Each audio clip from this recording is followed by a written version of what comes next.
ಇದು ಗುರುವಾರದ ಲಾಗ್ ಆಗಿರುತ್ತೆ. ಯಾಕೆ ಇಷ್ಟು ಲೇಟ್ ಆಗಿಬಿಡ್ತಿದ್ದೀನ ಅಂದರೆ ಯಾರೂ ಸರಿಯಾಗಿ ನೋಡ್ತಿದ್ದೀರಾ, ಯಾರೂ ಸಬ್ಸ್ಕ್ರೈಬ್ ಮಾಡ್ತಿಲ್ಲ. ಸಬ್ಸ್ಕ್ರೈಬ್ ಮಾಡಿ, ಲೈಕ್ ಮಾಡಿ, ಶೇರ್ ಮಾಡಿ, ನಿಮ್ಗೆ ಗೊತ್ತಿರೋರಿಗೆಲ್ಲ ಶೇರ್ ಮಾಡಿ, ಮತ್ತು ನನ್ನ ಚಾನಲ್ನ ಫಾಲೋ ಮಾಡಿ. ಈಗ ಹೇಳ್ತಾ ಇವತ್ತು ಗುರುವಾರ ಆಗಿದ್ದರಿಂದ ಬೇಗ ಇದ್ದು ಎಲ್ಲ ಕೆಲಸ ಮುಗಿಸಿ ಸ್ನಾನ ಮಾಡಿ ಕ್ರೀಮ್ ಹಾಕೊಳ್ಳೋಣ ಅಂತ ಬಂದೆ. ಖಾಲಿಯಾಗಿತ್ತು, ಅದನ್ನೇ ಇನ್ನೇನು ಮಾಡೋದು, ಕಟ್ ಮಾಡಿ ಹಾಕ್ಕೊಂಡೆ. ಹಾಯ್ ಹಲೋ, ನನ್ನ ಯೂಟ್ಯೂಬ್ ಜನತೆಗೆ ನಮಸ್ಕಾರಗಳು. ರೇವತಿ ಪುಟ್ಟ ಪ್ರಪಂಚಕ್ಕೆ ಸ್ವಾಗತ. ಎಲ್ಲರೂ ಹೇಗಿದ್ದೀರಾ? ಚೆನ್ನಾಗಿದ್ದೀರಾ ಅಂದ್ಕೊಂಡಿದ್ದೀನಿ. ಇವತ್ತು ಗುರುವಾರದ ವ್ಲಾಗು. ಇವತ್ತು ಬನ್ನಿ, ಈಗ ಸ್ನಾನ ಆಯಿತು, ನೀನು ಪೂಜೆ ಮಾಡೋಣ. ಪೂಜೆ ಮಾಡಿಬಿಟ್ಟು ನೆಕ್ಸ್ಟ್ ಏನೇನೆಲ್ಲ ನಡೆಯುತ್ತೆ ನೋಡ್ತೀನಿ, ಬನ್ನಿ ಹೇಳ್ತೀನಿ. ಪೂಜೆ ಎಲ್ಲ ಆಯಿತು, ತಿನ್ನೋಣ. ಇನ್ನು ಗುರುವಾರ ಅಂತ ಬಂದರೆ ನಮ್ಮನೆಯವರೇನೆ ಪೂಜೆ ಮಾಡಿಬಿಡ್ತಾರೆ. ಯಾಕೆಂದರೆ ಹೇಳ್ದೆ, ಬಲವಂತ ಮಾಡಿಸ್ದೆ, ಪೂಜೆ ಮಾಡೋಂಥ ವಾರ ಇದು ಅವ್ರಿಗೆ. ನಾನು ಬೇರೆ ದಿನ ಆದರೆ ಪ್ಲೀಸ್ ದೀಪ ಹಚ್ಚಿ ನೀವೇ ಪೂಜೆ ಮಾಡಿ ಅಂತ ಕೇಳ್ಕೋಬೇಕು. ಆದರೆ ಈ ವಾರ ಮಾತ್ರ ಎಲ್ಲ ಪೂಜೆ ಮಾಡಿಬಿಡ್ತಾರೆ. ಮಂತ್ರಾಲಯಕ್ಕೆ ಹೋಗಿ ಬಂದಾಗಿಂದ ಇದೊಂದು ಅಭ್ಯಾಸ ಆಗಿದೆ ಅವ್ರಿಗೆ. ಇನ್ನು ಏನಪ್ಪ ಸ್ನಾನ ಆಯಿತು ಅಂತ ಹೇಳಿದ್ರು, ಈಗಾಗಲೇ ಬೇರೆ ಬಟ್ಟೆ ಹಾಕ್ಕೊಂಡಿದ್ದಾರೆ ಅಂತ ಅಂದ್ಕೋಬೇಡಿ. ಇನ್ನು ಏಕೆ ಅಂದರೆ ನನಗೆ ಅನ್ಎಕ್ಸ್ಪೆಕ್ಟೆಡ್ ಪೀರಿಯಡ್ ಅಂತಾರಲ್ಲ, ಆ ಥರ 2 ದಿನ ಮುಂಚಿತವಾಗೇ ಆಯಿತು. ಏನು ಮಾಡೋಕ್ಕಾಗಲ್ಲ. ಇಂಥ ದಿನಗಳಲ್ಲಿ ಒಂದೊಂದು ಸರಿ ಬೇಗ, ಒಂದೊಂದು ಸರಿ ಲೇಟು, ಈ ಥರ ಹೆಚ್ಚು ಕಮ್ಮಿ ಆಗುತ್ತೆ. ಒಂದೊಂದು ಸರಿ ಏನಾದರೂ ಈಟ್ ಪದಾರ್ಥಗಳು ತಿಂದಿರ್ತೀವಲ್ಲ ಅದರಿಂದ. ಇನ್ನು ನನಗಂತೂ 2 ಸರಿ ತಲೆಗೆ ಸ್ನಾನ ಮಾಡಿಬಿಟ್ಟು ತಲೆಯೆಲ್ಲ ನೋವು ಬಂದುಬಿಟ್ಟಿತ್ತು. ಇನ್ನು ಈ ಶೆಕೆಗಂತೂ ಕೂದಲು ಬೇಗ ಒಣಗಲ್ಲ, ಬೆವ್ರಿಗೆ ಹಸಿಯಾಗೇ ಇರುತ್ತೆ, ಒದ್ದೆ ಥರನೇ ಇರುತ್ತೆ. ಎಷ್ಟೇ ಒಣಗಿಸಿದ್ರೂ ಶೆಕೆಗೆ ಬೆವರು ಬಂದು ಒಂದು ಸ್ವಲ್ಪ ತಲೆನೋವೆಲ್ಲ ಬಂದುಬಿಟ್ಟಿತ್ತು. ಮಲಗಿಬಿಟ್ಟಿದ್ದೆ ನಾನು. ಇನ್ನು ಲೇಟಾಗಿ ಎದ್ದು, ಸ್ವಲ್ಪ ಲೇಟಾಗೇ ಎದ್ದೆ ಅಂತಲೇ ಹೇಳ್ಬೋದು. ಎದ್ದು ಎಲ್ಲ ಪಾತ್ರೆ ಎಲ್ಲ ವಾಶ್ ಮಾಡಿದೆ. ಇನ್ನು ಫ್ರೆಶ್ ಅಪ್ ಆಗಿ ಸಾಂಬಾರು ಏನು ಮಾಡಿರಲಿಲ್ಲ, ಸಾಂಬಾರು ಮಾಡಿಬಿಡೋಣ ಅಂತ ಅಂದ್ಬಿಟ್ಟು ಎಲ್ಲ ರೆಡಿ ಆದೆ. ಯಾಕೆಂದರೆ ಟೈಮ್ ಎಷ್ಟು ಬೇಗ ಆಗುತ್ತೆ ಅಂತಲೇ ಗೊತ್ತಾಗಲ್ಲ. ಇನ್ನು ಸಂಜೆ ಆಗ್ಬಿಡುತ್ತೆ, ಅವ್ರು ಬರೋ ಟೈಮು, ಸ್ನ್ಯಾಕ್ಸು ಮಾಡಬೇಕಲ್ಲ. ಸಾಂಬಾರು ಮಾಡಿರಲಿಲ್ಲ, ಅದಕ್ಕೆ ಸಾಂಬಾರು ಮಾಡಿಬಿಡೋಣ. ಮಲಗಿಬಿಟ್ಟಿದ್ದೆ ನಾನು. ಇವತ್ತು ಪೀರಿಯಡ್ ಇತ್ತು, ಏನು ಮಾಡೋಕ್ಕಾಗಲ್ಲ. ಅದು ಅದ್ರದ್ದು ರೊಟೀನ್ ಅದು ಆಗ್ತಿರುತ್ತೆ. ಮನೆ ಕೆಲಸಗಳು ಮಾಡಲೇಬೇಕಲ್ಲ, ಹಂಗಂತ ಅಂದ್ಬಿಟ್ಟು ಕೂರೋಕ್ಕಾಗಲ್ಲ. ಸ್ವಲ್ಪ ಹೊತ್ತು ರೆಸ್ಟ್ ಮಾಡಾಯಿತು. ಇವಾಗ ಸಾಂಬಾರು ಮಾಡಿಬಿಡೋಣ. ಇನ್ನು ಮಸಾಲೆ ಎಲ್ಲ ರೆಡಿ ಮಾಡ್ಕೊಂಡಿದ್ದೆ. ಇನ್ನು ಕಡಲೆ ಖಾಲಿಯಾಗಿತ್ತು, ಹಂಗೇ ಬಾಕ್ಸ್ಗೆಲ್ಲ ತುಂಬಿಬಿಟ್ಟು ಇನ್ನು ಮಸಾಲೆ ರೆಡಿ ಮಾಡಿಕೊಂಡು ಪಟ ಅಂತ ಅಂದ್ಬಿಟ್ಟು ಮೊಳಕೆ ಕಾಳು ನೆನೆ ಹಾಕಿದ್ದೆ ಮೊದಲೇ. ಏಕೆಂದರೆ ತುಂಬ ದಿನ ಆಗಿತ್ತು ನಮ್ಮನೆ ಮೊಳಕೆ ಕಾಳು ಸಾರು ಮಾಡಿ. ಮೊಳಕೆ ಸಾರು ಮಾಡೋಣ ಅಂತ ಅಂದ್ಬಿಟ್ಟು ನೆನೆಸಿಟ್ಟಿದ್ದೆ. ಅದನ್ನೇ ರುಬ್ಕೊಂಡು ರೆಡಿ ಮಾಡಿಕೊಂಡು ಅದಕ್ಕೆ ಸಾಂಬಾರಿಗೆ ತಯಾರಿ ನಡೆಸ್ತಿದ್ದೆ. ಇದೇನಿದು ಪೀರಿಯಡ್ ಅಂತೀರಾ, ಅಡುಗೆ ಮನೆಗೆ ಹೋಗಿದ್ದೀರಾ ಅಂತ ಅಂದ್ಕೋಬೇಡಿ. ಹೌದು, ನಾವು ಹೋಗ್ತೀವಿ. ಮೊದಲು ಅತ್ತೆ ಮನೇಲಿದ್ದಾಗ ಹೋಗ್ತಿರ್ಲಿಲ್ಲ, ಯಾಕೆಂದರೆ ಅತ್ತೆ ಇರ್ತಿದ್ರಲ್ವ, ಅದಕ್ಕೆ. ಇವಾಗ ಇಲ್ಲಿ ಸಿಂಗಲ್ ಫ್ಯಾಮಿಲಿ ಆಗಿರೋದ್ರಿಂದ ನಮ್ಮ ಕೆಲಸಗಳು ನಾವೇ ಮಾಡ್ಕೋಬೇಕಾಗಿರೋದ್ರಿಂದ ಇಲ್ಲಿ ಯಾರೂ ಎಲ್ಪ್ಗಿರಲ್ಲ ಅಲ್ವಾ. ಅದರಿಂದ ನಾವೇ ಮಾಡ್ಕೋಬೇಕಾಗಿರುತ್ತೆ. ಅದರಿಂದ ಯಾರೂ ಏನು ಅಂದ್ಕೋಬೇಡಿ. ಯಾರಾದರೂ ಸಂಪ್ರದಾಯಸ್ಥರು ಅಥವಾ ದೊಡ್ಡವರು ನೋಡ್ತಿರ್ತಾರಲ್ಲ, ಇದನ್ನು ರೊಟೀನ್ ಎಲ್ಲ ಫಾಲೋ ಮಾಡೋರು ಇರ್ತಾರಲ್ವ, ಅವ್ರಿಗೆ ಇದಾಗಬಾರ್ದು ಅಂತ ಅಂದ್ಬಿಟ್ಟು ನಾನು ಕ್ಲಿಯರಿಟಿ ಕೊಟ್ಟಿದ್ದೀನಿ. ಯಾಕೆ ಅಂದರೆ ನಾವು ಎಲ್ಲ ಆದಮೇಲೆ ಒಂದು 3 ಡೇಸು 4 ಡೇಸ್ ಅಥವಾ 5 ಡೇಸ್ ಆದಮೇಲೆ ಎಲ್ಲ ನೀಟ್ ಮಾಡಿಕೊಂಡು, ಅಂದರೆ ವಾಷಿಂಗ್ ಮಾಡಿಕೊಂಡು ಬಟ್ಟೆ ಕರೆಕ್ಟನ್ನು ಅದೆಲ್ಲ ವಾಶ್ ಮಾಡಿಕೊಂಡು ಇದು ಮಾಡ್ಕೋತೀವಿ. ಮಾಮೂಲಿ ಏನು ಮಾಡ್ಕೋಬೇಕು ಆ ಸಂಪ್ರದಾಯಗಳನ್ನ ಪಾಲಿಸ್ತೀವಿ, ಇಲ್ಲ ಅಂತಲ್ಲ.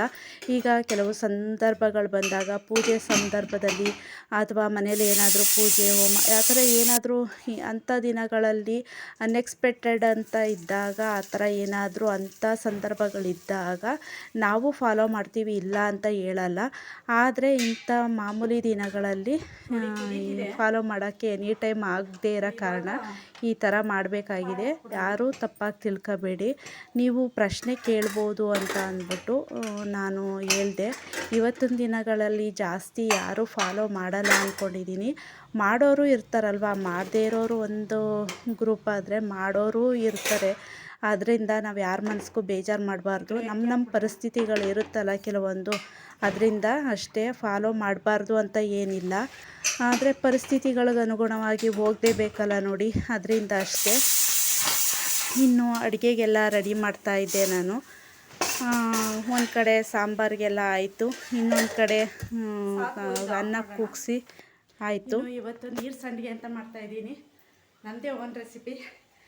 ಮೊನ್ನೆ ಸಂಡಿಗೆ ಮಾಡಿದ್ನಲ್ಲ, ಅದೊಂದು ಸ್ವಲ್ಪ ರುಚಿ ಜಾಸ್ತಿ ಆಗ್ಬಿಟ್ಟಿತ್ತು. ಎಣ್ಣೆಗೆ ಹಾಕಿದ್ರೆ ಚೆನ್ನಾಗಿ ಬಂತು. ನಾನು ರುಚಿ ಸ್ವಲ್ಪ ಜಾಸ್ತಿ ಹಾಕ್ಬಿಟ್ಟಿದ್ದೆ ಸಂಡಿಗೆ ಮಾಡೋ ಟೈಮಲ್ಲಿ. ಫಸ್ಟ್ ಹಾಕಿ ಸರಿಯಾಗಿತ್ತು, ಎರಡನೇ ಸರಿ ಹಾಕಿದ್ನಲ್ಲ ಅದು ಸ್ವಲ್ಪ ರುಚಿ ಜಾಸ್ತಿ ಆಗಿದೆ. ಅದು ಇನ್ನು ತಿನ್ನೋಕ್ಕಾಗಲ್ಲ ಆ ಥರ ಆದರೆ.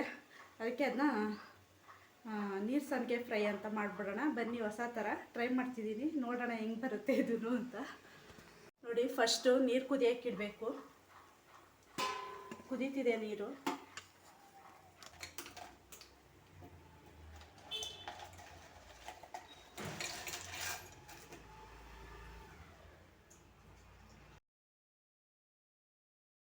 ನೋಡಿ, ಈ ಥರ ಆಯಿತು.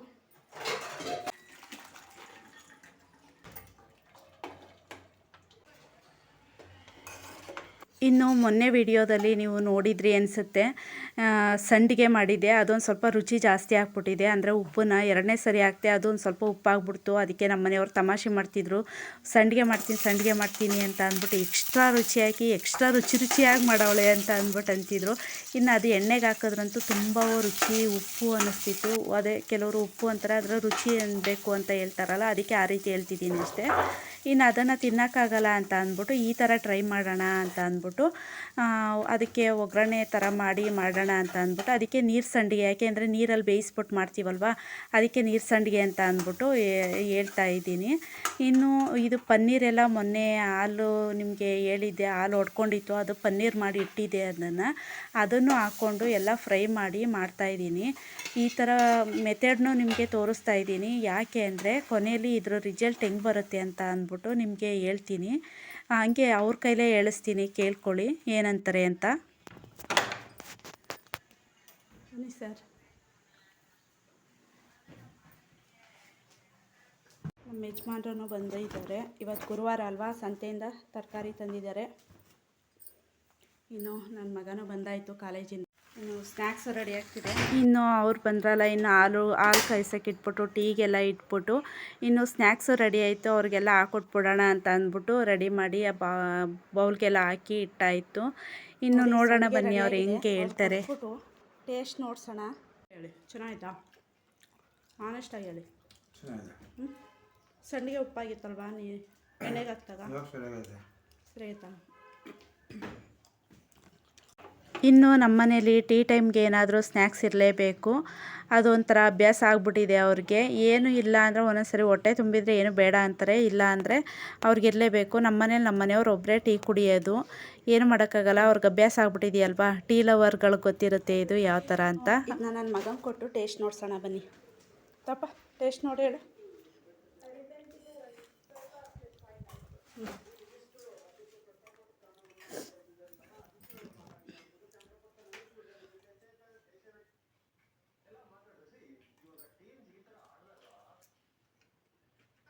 ಏನೇ ಸಂಡಿಗೆ ಮಾಡಿದ್ನಲ್ಲ ಅದ್ರದ್ದು ಚೆನ್ನಾಯ್ತಾ?